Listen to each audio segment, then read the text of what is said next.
June was busy due to the summer showcases, so you might have missed these awesome indie games, where my recommendations begin with Voidigo, a top-down action roguelite that released out of early access, where this game has a focus on boss hunting, Monster Hunter style, which makes it different from other games in the genre. The gunplay in this feels most similar to Nuclear Throne, a classic must-play title which hasn't had that many games closely resembling it, where you play as a void hunter, entering different realms and hunting down bosses which have become corrupted, where the bosses do actively pursue you and hunt you down if you take too long, and do even run away when injured, all mixed in with fantastic action.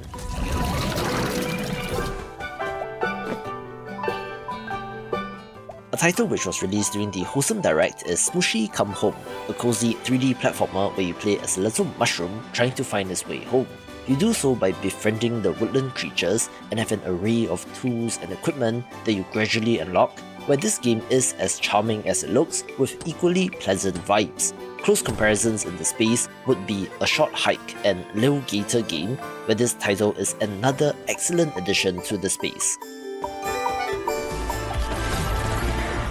I'll admit, I was skeptical about this title since it looked like the Kingdom series but reskinned with a 1980s theme, and in many ways it is, but Kingdom 80s manages to capture the essence of what made the series great. This side-scrolling strategy title has you moving left to right on your bike, issuing orders to your fellow kids in order to build defenses and structures required to protect your town against the greed, mysterious creatures that spill forth from portals which are the same enemies from the previous games. While there have been some removal of previous mechanics and units, and it is definitely a streamlined version of Kingdom 2 Crowns, it does have a lower base price and serves as a good introduction to the series.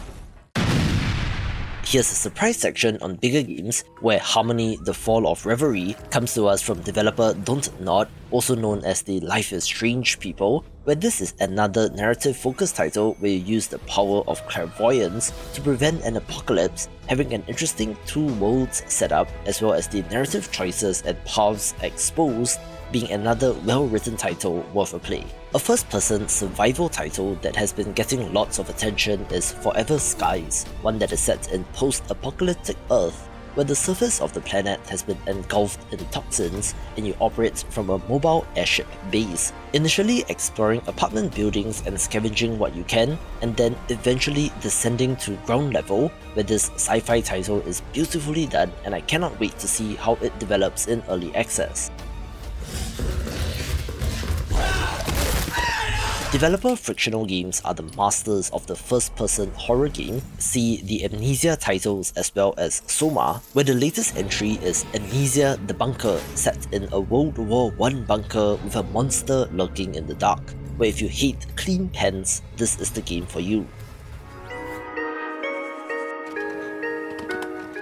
Back to your regular scheduled programming with Nova Lands, an action-adventure factory builder title that has factorial DNA, but where it's more about using robots and drones to help automate mining and production. If you love the automation title, I would implore you to get this since it is excellent, where I do especially love the vibrant pixel art. There is exploration and combat as well, with various biomes and even NPCs, but if you love games like Forager, give this one a go.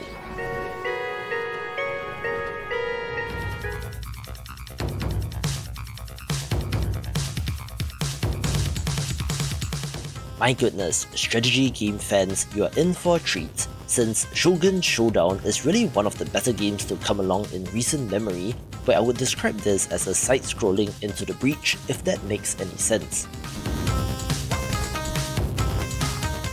Essentially, you play as a single character, but where the enemies all telegraph their attacks, so armed with that knowledge and the cards available to you, you have to move, weave, dodge and attack enemies while attempting to stay out of harm's way.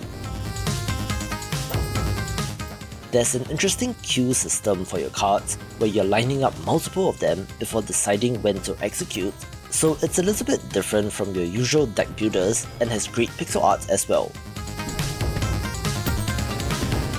Furthermore, this has 6 islands, 11 enemy types and 8 bosses at this stage in early access, which is plenty, with more to be added, but it's a great first step and should become excellent.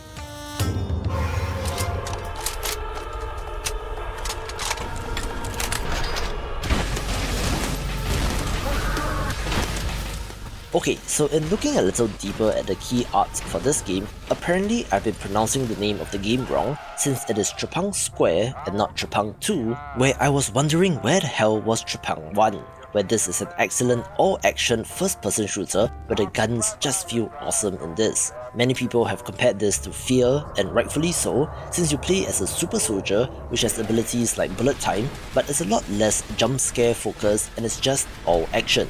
The Trepang, or sea cucumber, is known for spewing its internal organs out as a defense mechanism in a process known as evisceration, so to multiply it upon itself gives you an indication of the ultra-violence of this game and joins the ranks of great single-player shooters.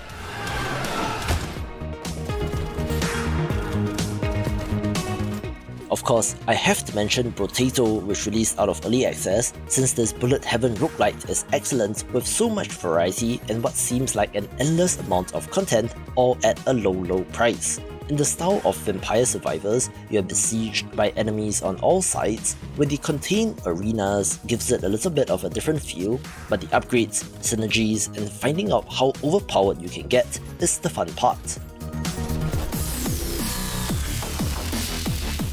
A side-scrolling roguelike platformer that is fantastic is Oblivion Override, one that feels like Dead Cells in places, especially in combat, where you don an armoured suit and delve into an enemy base to destroy sentient robots. Even in early access, this has more than 20 weapons to choose from, catering to all sorts of strategies and playstyles, even having different armours with different abilities to choose from.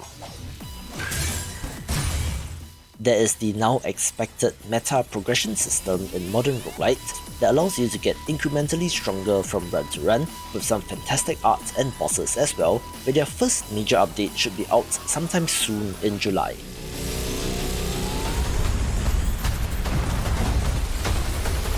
Holy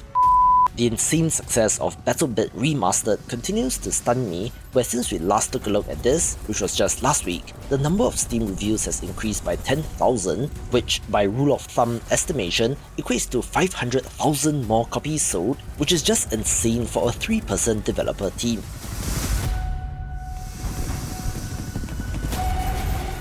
I've broken down the success of this game in a separate video, so check that out for more, where this Battlefield-like multiplayer first-person shooter goes from strength to strength, with the 254 player support making the battles feel intense and epic, giving Electronic Arts a huge wake-up call.